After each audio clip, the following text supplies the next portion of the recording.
Hello students, welcome to Pioneers digital classroom. मैं सीमा मालव, आपकी mentor. Student, I hope कि आप लोग पाइनियर्स एकेडमी के साथ हायर मैथमेटिक्स के जो कंसेप्ट्स हैं उन्हें एंजॉय कर रहे होंगे, बहुत अच्छे से सीख रहे होंगे। तो इसी एफर्ट को हम एक स्टेप और आगे बढ़ाते हैं। आज एक नई बुक स्टार्ट करते हैं, थ्योरी ऑफ कन्वर्जेंस। और इस बुक का जो पहला टॉपिक हम लेंगे वो बहुत इंटरेस्टिंग है और आप लोगों के लिए बहुत ज़्यादा यूज़फुल होगा आपके जो भी ग्रेजुएशन एग्जाम्स हैं, ग्रेजुएशन कोर्सेज हैं उसके लिए। तो वो टॉपिक है इनफाइनाइट सीरीज़। ओके, अब सीरीज़ को पढ़ने के लिए हमें मैथ्स का एक और कंसेप्ट, एक और टॉपिक समझना होता है जिसका नाम है सीक्वेंस।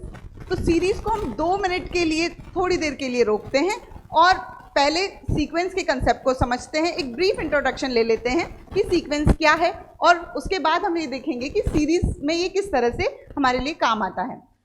कंसीडर करते हैं हम एक फंक्शन है हमारे पास f, जिसका डोमेन हमने फिक्स कर दिया है नेचुरल नंबर का सेट। ओके, और ये फंक्शन नेचुरल नंबर के सेट से एक नॉन एम्प्टी सेट a पर डिफाइन होता है, जहां ये a रियल नंबर सेट का एक सबसेट है। ओके, अब इस फंक्शन को जिस तरह हम कंसीडर करेंगे उसे हम लिख सकते हैं fn, जहां पे n जो है नेचुरल नंबर है, क्योंकि हमने डोमेन जो कंसीडर किया, जो फिक्स किया है, वो नेचुरल नंबर का सेट है। इस बिहाफ पे अगर हम पहले नेचुरल नंबर मींस 1 की अगर इमेज कैलकुलेट करें तो कंसीडर कर लें कि वो कोई ना कोई वैल्यू हमारे पास u1 आएगी।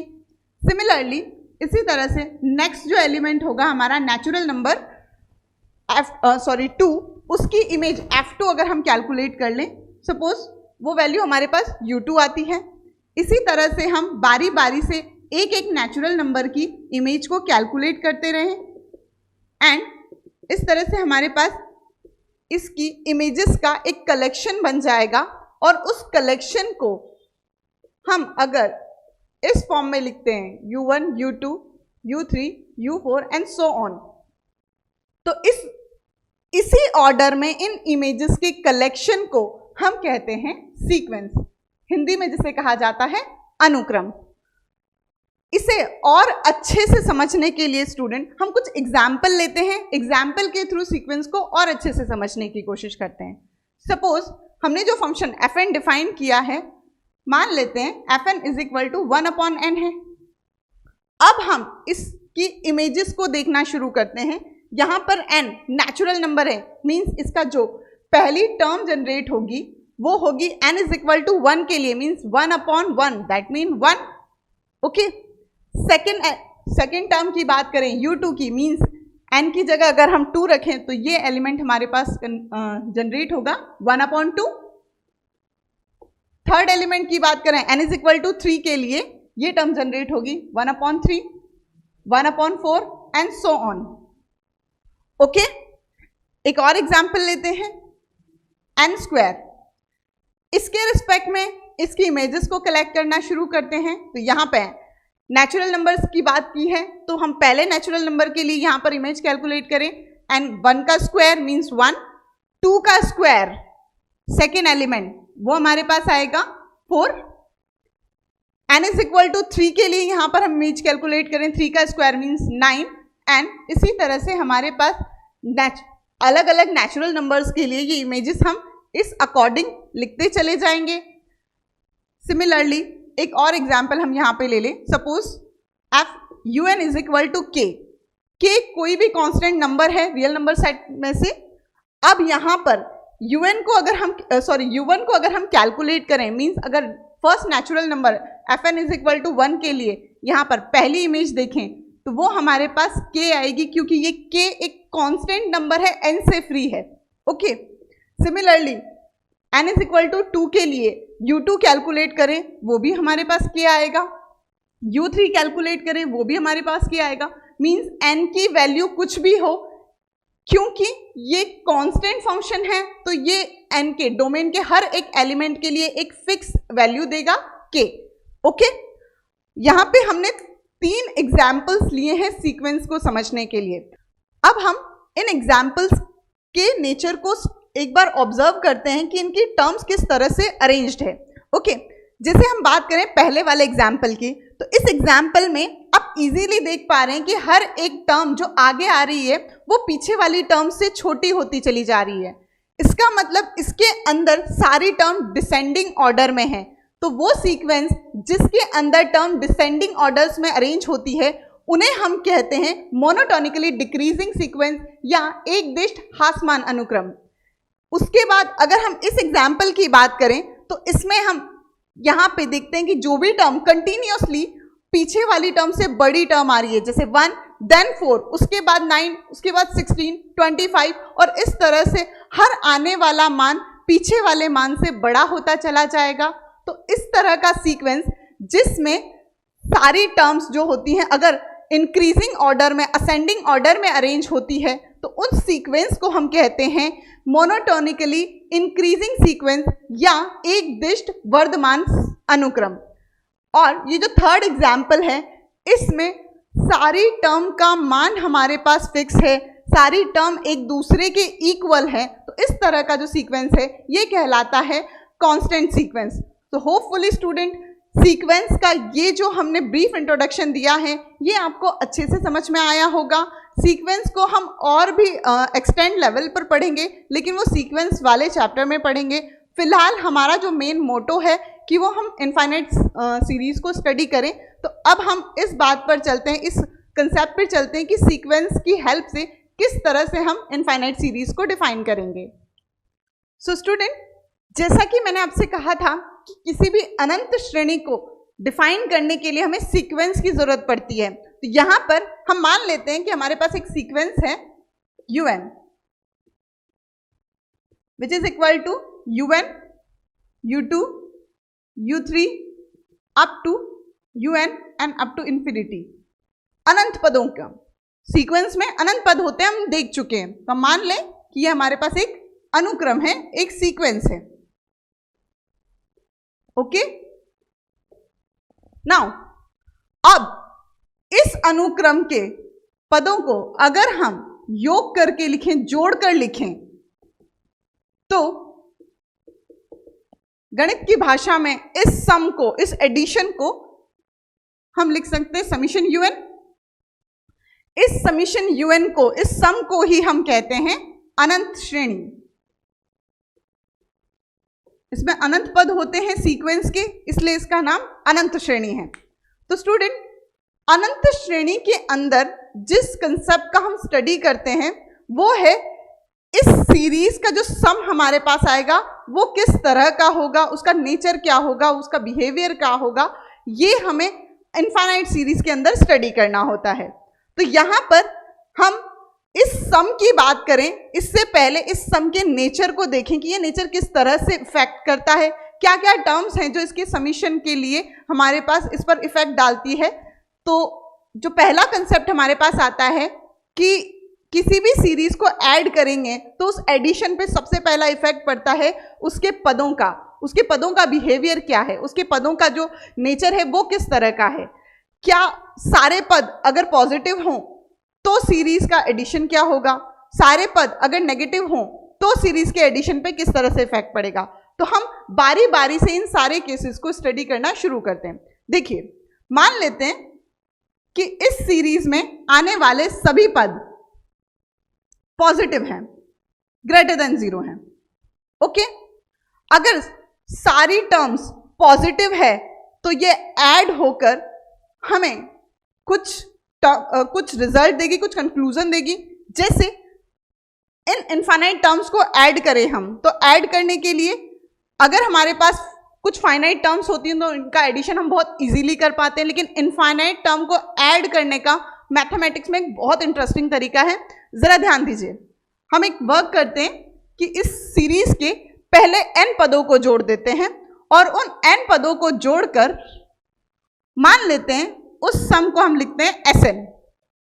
ओके, ये पहले n पदों को हमने जोड़ा है इसलिए हम इस सम को आंशिक योगफल कहते हैं, अनंत श्रेणी का आंशिक, क्योंकि हमने पूरी सीरीज को नहीं जोड़ा है। लेकिन अनंत श्रेणी में अनंत पद होते हैं हमारे पास, तो उन अनंत पदों को जोड़ने के लिए हम एक काम करते हैं कि ये जो n है इसकी वैल्यू को बढ़ाना शुरू करते हैं। जैसे जैसे इस n की वैल्यू बढ़ेगी ये और टर्म्स को इंक्लूड करता चला जाएगा। फॉर एग्जाम्पल, अगर मैं इस Sn में n की जगह पर n+1 रखूं तो ये n+1 वाली टर्म को भी अपने अंदर इंक्लूड कर लेगा। n की वैल्यू को थोड़ा और बढ़ाया जाए, n+2 कर दिया जाए, तो वो n+1 n+2 दो पदों को और अपने अंदर इंक्लूड कर लेगा। इस तरह से धीरे धीरे करके अगर हम n का मान थोड़ा और बढ़ाते चले जाएं तो ये सीरीज के और पदों को अपने अंदर इंक्लूड करता चला जाएगा और एक टर्म ऐसी आएगी जब हम n टेंड्स टू इन्फिनिटी कर दे तो ये पूरी श्रेणी को अपने अंदर इंक्लूड कर लेगा। मींस अगर हम ये कहें कि समीशन un को हम limit n tends to infinity पे Sn लिखें तो ये टर्म सारी की सारी, ये जो टर्म है ये सारी के सारे un को अपने अंदर इंक्लूड कर लेगा और समीशन un बना देगा। ओके, अब यहां पर सीरीज के सम को अगर हम बात करें तो हमारे पास दो टर्म फिर से निकल कर आती है, या तो ये समीशन हमारे पास कोई फाइनाइट वैल्यू आएगी या फिर इनफाइनाइट। ओके, तो हम फिर से दो केस यहां पर स्टडी करें। पहला केस कि अगर इस टर्म को अगर हम सम करें और हमारे पास रिजल्ट जो आए, जो कंक्लूजन आए, वो अगर फाइनाइट आए, अगर हमारे पास ये फाइनाइट रिजल्ट आता है तो हम इस सीरीज को, इस अनंत श्रेणी को कहेंगे कॉन्वर्जेंट, या हिंदी में इसे हम कहते हैं अभिसारी श्रेणी।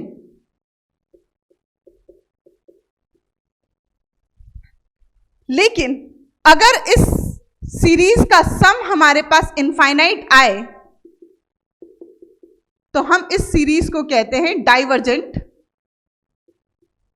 या अपसारी। ओके, नाउ ये तो हमारा पहला केस था कि अगर सीरीज के सभी पद पॉजिटिव हों तो सीरीज का नेचर कैसा होगा। दूसरा केस कंसीडर करें, अगर सीरीज के सारे पद नेगेटिव हों तो ये सीरीज हमें किस तरह का रिजल्ट देगी। तो स्टूडेंट ध्यान से सुनिएगा, अगर हमारे पास इस सीरीज के सारे पद नेगेटिव हैं तो उन नेगेटिव्स में से हम एक नेगेटिव साइन को कॉमन ले लें और जैसे ही हम नेगेटिव साइन को कॉमन लेंगे अंदर एक पॉजिटिव सीरीज जनरेट हो जाएगी और जैसे ही अंदर पॉजिटिव सीरीज जनरेट होगी हमारे पास उस सीरीज का सम अगेन या तो फाइनाइट आएगा या इनफाइनाइट आएगा। और अगर फाइनाइट आया तो हम सीरीज को कॉन्वर्जेंट कहते हैं, इनफाइनाइट आया तो हम उसे डाइवर्जेंट कहेंगे। मींस अगर हमारे पास सारे टर्म नेगेटिव में हैं तो नेगेटिव को कॉमन लेने के पास अंदर पॉजिटिव टर्म जनरेट होती है, पॉजिटिव सीरीज जनरेट होती है। इसका मतलब जो भी स्टडी हम पॉजिटिव टर्म सीरीज के अंदर करेंगे वो सारी अपने आप ऑब्वियसली उस नेगेटिव सीरीज पर अप्लाई हो जाएगी। मींस हमें यहाँ पर नेगेटिव टर्म सीरीज को अलग से कंसीडर करने की जरूरत नहीं है क्योंकि वो सारे कंसेप्ट जो पॉजिटिव टर्म सीरीज में अप्लाई होंगे वो अपने आप उसमें अप्लाई हो जाएंगे। ओके, देन हमारे पास यहाँ पे दो केसेस इंक्लूड हो चुके हैं कि पॉजिटिव सीरीज और नेगेटिव आने पर नेगेटिव टर्म को कॉमन लिया जाए, देन अंदर जो पॉजिटिव सीरीज होती है उसे भी हम इसी के अंदर इंक्लूड कर लेंगे। इसके बाद हमारे पास एक और केस बनता है, अगर इन टर्म्स में ऑल्टरनेटिंग साइन चलें तो हमारी सीरीज का किस तरह का नेचर होगा, किस तरह का बिहेवियर होगा। ओके, तो देखिए जरा स्टूडेंट्स, मैथमेटिक्स की जो भाषा होती है वो बड़ी स्ट्रॉन्ग भाषा होती है। यहाँ पर किसी भी स्टेटमेंट को लिखने के लिए इसके अपने खुद के कुछ शब्द होते हैं, कुछ भाषा होती है, कुछ कंसेप्ट्स होते हैं। जैसे हम यहाँ पर ऑल्टरनेटिंग सीरीज को लिखना चाहते हैं, मीन्स ऑल्टरनेट साइन अप्लाई करना चाहते हैं कि इस टर्म्स में प्लस माइनस साइन एक साथ चलें। तो देखिए जरा हम इसे किस तरह से लिख पाएंगे। यहाँ पर ये जो un है, अगर हम इस un को -1 रेज़ टू पावर n-1 से मल्टीप्लाई कर दें तो ये टर्म्स किस तरह से जनरेट होंगी वो जरा एक बार हम देखें। यहां पर पहली टर्म की अगर हम बात करें n इज इक्वल टू 1 अगर हम यहां पे रखें तो यहां पर n-1 की पावर 0 जनरेट होगी और ये टर्म हमारे पास आएगी u1। नेक्स्ट टर्म की अगर हम बात करें n इज इक्वल टू 2, यहां पर n इज इक्वल टू 2 रखेंगे, 2 - 1 की पावर 1, तो ये हमारे पास जनरेट होगा -u2। Okay, third term n is equal to 3 पर, यहां पर 3 - 1 दैट मीन -1 की पावर 2, तो ये टर्म हमें देगा u3। और इसी तरह से आगे की टर्म हमारे पास चलती जाएगी, -u4 plus u5 minus u6 plus u7, और इस तरह से हमारे पास ऑल्टरनेट साइन जनरेट होता चला जाएगा। तो वो सीरीज जिसमें टर्म्स में ऑल्टरनेटिंग साइन चलते हैं, उस सीरीज को हम बोलते हैं ऑल्टरनेटिंग सीरीज। ओके, और हिंदी में इसे हम कहेंगे एकांतर श्रेणी। एकांतर श्रेणी को हम पॉजिटिव टर्म सीरीज के बाद स्टडी करेंगे। पहले पॉजिटिव टर्म सीरीज के जितने भी कंसेप्ट हैं उन्हें अच्छे से समझें, अच्छे से हम अपने आप में उन सारे टर्म्स को समझ पाएं, देन फिर हम अल्टरनेटिंग सीरीज को समझेंगे, ताकि कि वो कंसेप्ट जो यहाँ अप्लाई होते हैं वो किस तरह से इसमें हम यूज करें वो देख पाएंगे। तो स्टूडेंट, हम स्टार्ट करें सबसे पहले पॉजिटिव टर्म सीरीज। इससे रिलेटेड कुछ बेसिक एग्जांपल्स देखते हैं, देन फिर हम आगे स्टडी करेंगे। सो स्टूडेंट, हम बात करें पहले पॉजिटिव टर्म सीरीज की, एक एग्जाम्पल के थ्रू इसे समझते हैं। जैसा कि हमने अभी थोड़ी देर पहले डिस्कस किया था कि पॉजिटिव टर्म सीरीज में हमारे पास दो केस बनते हैं, एक इनफाइनाइट और एक फाइनाइट। तो एक बेसिक से एग्जाम्पल से इसे समझने की कोशिश करते हैं। एक ऐसा एग्जाम्पल जो हम कई बार 11th-12th में भी देख चुके हैं। हमारे पास एक सीरीज हम कंसीडर कर लेते हैं, summation un which is equal to 1/2 plus 1/2 का स्क्वायर प्लस 1/2 का whole cube and so on. Okay, ये एग्जाम्पल बहुत फेमस है, हम लोगों ने 11th-12th में भी कई बार देखा है। ये एक इनफाइनाइट जीपी है हमारे पास। ओके, एक ऐसी इनफाइनाइट जीपी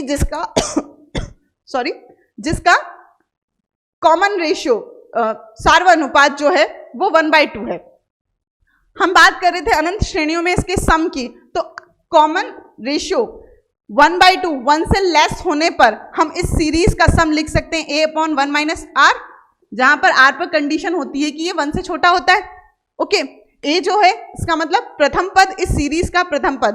तो इसे अगर हम कैलकुलेट करें तो ये टर्म हमारे पास आएगी 1/1 माइनस कॉमन रेशियो, यहां पर हम देखें तो वो आता है हमारे पास 1/2, और जैसे हम इसे कैलकुलेट करेंगे ये टर्म हमारे पास आएगी 2। ओके, अनंत जीपी का योग हमारे पास एक फाइनाइट वैल्यू आया है। इसका मतलब ये जो जीपी हमें दी गई है, ये हमारी सीरीज जो है वो कॉन्वर्जेंट है, अभिसारी है। ओके, इसी तरह का एक और एग्जाम्पल हम यहां पर लें। Suppose this is example number 1, example number 2, summation un। यहां पर हम लिखें 2, 4, 8 एंड सो ऑन। अगेन ये हमारे पास एक जीपी जनरेट हो रही है, लेकिन इस जीपी का अगर हम कॉमन रेशियो देखें तो वो हमारे पास आता है 2। निकाल कर देखें, दो टर्म्स का जो रेशियो होता है वही सीरीज का कॉमन रेशियो होता है। यहां पर कॉमन रेशियो 2 है, मींस 1 से ग्रेटर है, और 1 से ग्रेटर होने पर हम ये जो सम होने का जो ये फॉर्मूला है ये यहां अप्लाई नहीं कर सकते। अब अगर हमें इसका सम निकालना है तो कैसे निकालें? देखिए स्टूडेंट, इसकी आगे की टर्म जो आएगी एक बार उसे लिख लेते हैं 16 एंड देन सोचिए, यहां पर जितनी भी टर्म्स हैं वो असेंडिंग ऑर्डर में है, कंटिन्यूअसली इंक्रीज हो रही है। मींस अगर मैं इस टर्म को इसमें ऐड करूं तो ये टर्म हमारे पास एक बड़ा मान देती चली जाएगी। जैसे जैसे n की वैल्यू इनफाइनाइट तक जाएगी, टर्म्स हमारे पास बड़ी होती चली जाएगी, इतनी बड़ी हो जाएगी कि जब हम इसका सम करेंगे तो ये सम टेंस करेगा इन्फिनिटी की तरफ। और जैसे ही हमारे पास पॉजिटिव टर्म की सीरीज का जो सम है वो इन्फिनिटी की तरफ टेंस करे, हम उस सीरीज को कहते हैं divergent series. Okay, so student, ये कुछ बेसिक एग्जाम्पल्स थे जिसकी हेल्प से हमने पॉजिटिव टर्म जो सीरीज है उसके नेचर को स्टडी करने की कोशिश की। इसी तरह के बहुत सारे और भी लॉट ऑफ एग्जाम्पल हमारे पास हैं जिसकी हेल्प से हम सीरीज को स्टडी करेंगे। उन्हें हम देखेंगे हमारे नेक्स्ट लेक्चर में। स्टूडेंट मैं उम्मीद करती हूँ कि इनफाइनाइट सीरीज की जो कंसेप्ट हैं वो आपको समझ में आए होंगे और इसी से रिलेटेड और भी इंटरेस्टिंग कंसेप्ट हम पढ़ेंगे हमारे नेक्स्ट लेक्चर में। तो आज के लिए इतना ही। Thank you.